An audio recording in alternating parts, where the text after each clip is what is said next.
Oke, sekarang kita membahas studi kasus yang kelima, yaitu mengalihkan angka 1 sampai dengan 5. Kalau yang tadi itu menjumlahkan angka 1 sampai dengan 10. Nah, ini hampir sama dong konsepnya, cuman dia bedanya ini mengalihkan, kalau tadi menjumlahkan.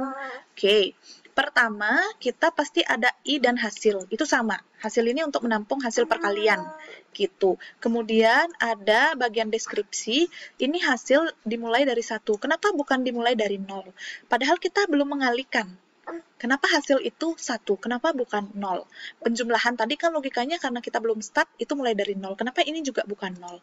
Karena gini, nanti kan kita mengalihkan berulang-ulang. Jadi, 1 dikali 2 dikali 3 dikali 4. Itu kan disimpan di dalam hasil. Hasil kali I.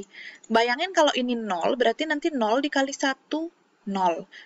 Hasilnya 0 kan? Habis itu 0 dikali 2, 0. 0 dikali 3, 0. Semuanya nanti 0. Berapapun yang Anda kalikan nanti hasilnya 0 gitu ya. Makanya di sini sebenarnya antara penjumlahan yang berulang kali dilakukan sama perkalian yang berulang kali dilakukan, itu kita mengenal adanya basis bilangannya. Kalau penjumlahan, basisnya itu adalah 0. Berapa? Kalau misalnya kalian menjumlahkan 0 dengan angka apapun, pasti hasilnya angka apapun itu. Tapi kalau perkalian beda basisnya, yaitu 1. Kalau kalian mengalihkan angka 1 dengan bilangan apapun, hasilnya ya pasti bilangan apapun itu. Contoh nih, Anda mengalihkan 5 dengan angka 1, pasti hasilnya 5. Anda mengalihkan 10 dengan angka 1, pasti hasilnya 10. Kalau penjumlahan basisnya 0, Anda menjumlahkan 0 dengan 5, hasilnya 5. Anda menjumlahkan 10 dengan 5, hasilnya, Anda menjumlahkan 10 dengan 0, hasilnya adalah 10. Jadi basis itu yang tidak merubah bilangan yang dioperasikan dengan dia gitu. Hasilnya tetap bilangan yang dioperasikan dengan dia itu. Jadi di sini fix ya, basis perkalian itu adalah 1. Kapanpun kalian ketemu sebuah operasi perkalian yang dilakukan berulang-ulang, itu basisnya jangan 0 ya, tapi 1. Kalau penjumlahan baru basisnya 0. Oke, kemudian kita mulai dari for I sama dengan 1 tuh. Nah, kalian ketemu nggak ada kesalahan di sini? Iya, pasti kalian sudah sadar, mungkin ada yang sadar dari tadi, ini kan 1 sampai 5. Berarti di sini bukan 10, tapi 5. Gitu ya. Lalu di sini mengalihkan. Bedanya kalau tadi pakai plus, karena ditambah. Kalau yang di sini, pakainya kali. Gitu. Hasil kali I. Nah, terakhir baru ditulis. Nah, jadi sama aja sebenarnya, tinggal yang beda adalah basisnya, yaitu bukan 0 tapi 1, sama tanda plusnya menjadi tanda kali. Hasil sama dengan hasil kali I, gitu ya. Oke, sekarang kita buka di Flowgorithm. Kita akan buat sekaligus kita uji gimana kalau basisnya kita ubah jadi 0. Apa sih yang terjadi? Benar nggak sih hasilnya 0 gitu ya? Biar sekalian kita uji gitu. Nah, saya punya hasil sama dengan 1. Gitu kan? Kemudian kita mulai dari for. Di sini ada for, lalu I, terus mulai dari 1 sampai dengan 5, increasing by 1. Nah, ini yang operasinya adalah kali. Hasil sama dengan hasil kali I. Kali I ya. Oke, kalau sudah, baru deh di sini kamu tulis. Tulis itu berarti output. Siapakah yang di-output kan? Ya hasil dong, tentu saja. Hasil. Nah, jalankan. Hasilnya 120. 1 kali 2 kali 3 kali 4 kali 5. Gitu ya. Kalau misalnya nih, tak ubah jadi 0. Hasilnya 0, karena kan 0 kali 1, 0. 0 kali 2, 0. 0 kali 3, 0. Dan seterusnya. Gitu ya. Nah, di sini kalau kali itu bukan 0, tapi 1. Oke, misalnya kalau kita telusuri di Excel, jadi ini saya pakai kali ya. Kali. Ini saya pakai 1. Anggap yang di read ini N-nya di input 5. Nah, anggaplah begitu. Berarti kan ini sampai 5 kali dong ya. Oke. Berarti di sini sama pengecekannya kayak yang tadi, kayak for yang di awal itu, cuman dia bedanya di sini nih. Awalnya hasil 0, awalnya hasil 1, terus di sini hasil sama dengan hasil dikali I. Ini kali. Kemudian ini adalah 1 kali 1. Berapakah 1 kali 1? 1. Ini I-nya kemudian dijumlahkan secara implisit ya, jadi tidak tertuang di dalam kode, tapi sebenarnya dijumlahkan.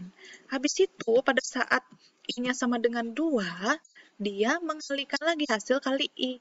Berarti 1 dikali 2, itu adalah 2. Pada saat I-nya 3, dia mengalikan lagi hasil dikali I, berarti 2 dikali 3. Berapa 2 dikali 3? 6. I-nya 4. Dia kembali lagi mengalihkan hasil sama dengan hasil dikali I. Berapa? 6 dikali 4. Berapakah 6 dikali 4? 24. Habis itu I-nya 5. Lagi dia mengalihkan hasil. Berapa hasil? 24 dikali 5. Berapa 24 dikali 5? 24 bagi 2, 12. Ditambah nolnya 1. 120 gitu. Kayak hasilnya 120. Kebayang kalau ini 0. Kalau misalnya ini kalian 0 kan gitu ya. Misalnya coba 0 deh gitu kan. Kalau 0 maka di sini hasil 0 kali 1 0. Oke. Kemudian ini kan hasil dikali I. Berarti hasil berapa? 0. Dikali 2 adalah 0 dong. Kemudian di sini hasil dikali I. Hasil berapa? 0. 0 dikali 3 adalah 0. Terus dong 0 dia ke bawah. Gitu ya ilustrasinya ya. Jadi hasil akhirnya 0. Makanya dia tadi begitu Anda ubah ini jadi 0, makanya hasil akhirnya adalah 0. Nah, kalau misalnya kita untuk membaca input, berarti kan di sini ada N gitu aja. Terus di sini kamu read N. Ganti deh 5 jadi N. Kayak gitu aja sih sebenarnya gitu ya. Nah, sekarang coba yang while. Yang while sama, ini hasilnya 1, ini I-nya 1. Ini tetap ya, yang angka 5-nya di dalam while berarti dia kurang dari sama dengan gitu. Ini tetap perkalian. Nah, bagaimana kalau kita menginput N? N-nya di input. Ini dempetin aja deh biar kelihatan. Nah, read N. Berarti di sini lebih kecil sama dengan N. Kayak gitu ya. Kalau untuk yang while-nya gimana? Kalau yang repeat until-nya gimana? Sama. Repeat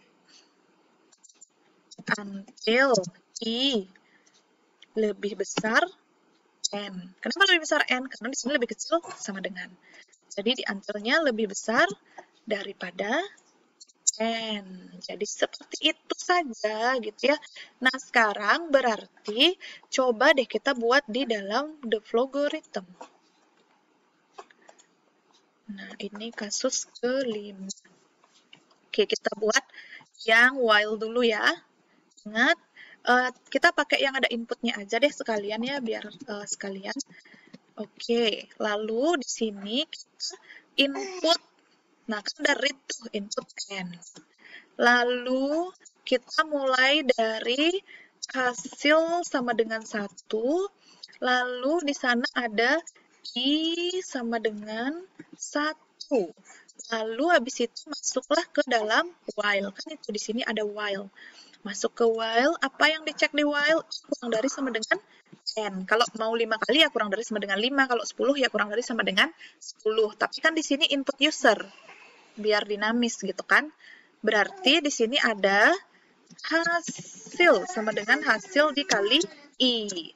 Terus ada penaikan I-nya. I sama dengan I plus 1. Udah. Habis itu dicetak deh hasil. Karena konsepnya hampir sama sih ya, jadi nggak saya jelaskan terlalu detail lagi gitu. Nah, jalankan. Misalnya saya input 4, kan 24 ya. Saya input 5. Oke, saya input 10. Nah, ini banyak nih hasilnya gitu ya. Kalau perkalian dia perkembangannya pesat gitu, besar hasilnya ya. Oke, jadi seperti itu. Semoga kalian paham sih ya. Kalau nanti nggak paham, ingat ya, harus ditanyakan. Jangan diam. Kalau diam kan saya nggak ngerti. Saya kan bukan dukun. Makanya saya nggak ngerti gitu ya. Nah, sekarang kita contoh nih untuk yang do while. Do. Ada sama. In hasil. Sama ya, cuma nanti tinggal perbedaan posisi pengecekannya aja gitu. Input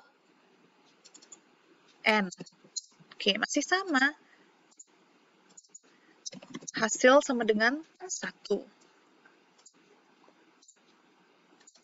I sama dengan 1. Baru pakai do. Masuk ke perulangannya. Apa yang dilakukan? Mengalihkan. Hasil sama dengan hasil dikali I. Lalu menaikkan I-nya. I sama dengan I plus 1. Lalu apa? Nah, ini yang tadi dilupakan nih. I kurang dari sama dengan N. Karena kalau di versi logaritma dia tetap ya tidak dilawankan. Habis itu cetaklah hasil. Nah, jadi seperti itu ya. Jadi ini sama gitu. Misalnya 5, dia 120. Jadi seperti itu caranya. Mudah-mudahan kalian bisa memahaminya gitu ya. Ingat, intinya kalau kalian ada yang kurang paham atau ada mau apa yang perlu dijelaskan lagi, tolong beritahu saya ya.